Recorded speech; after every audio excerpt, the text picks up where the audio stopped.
In this video I will show you how to tie a tie. Well, you will need a tie with a knot already tied.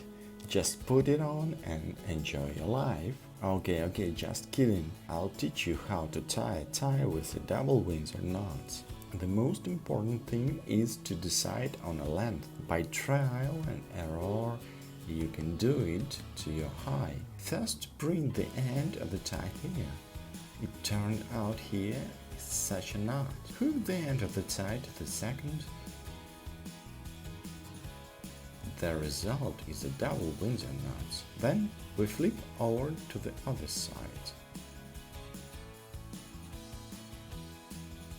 And we pass from bottom to top.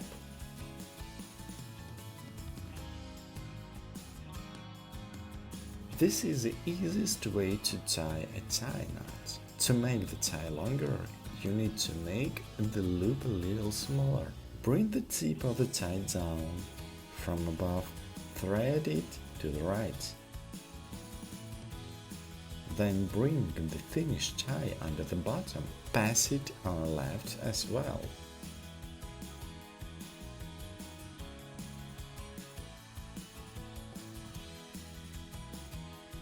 And now, through the top, into the loom formed from bottom, you bring out main tongue of this tie. Voila! Usually they say that the tongue of the tie should be at the level of the middle of the belt.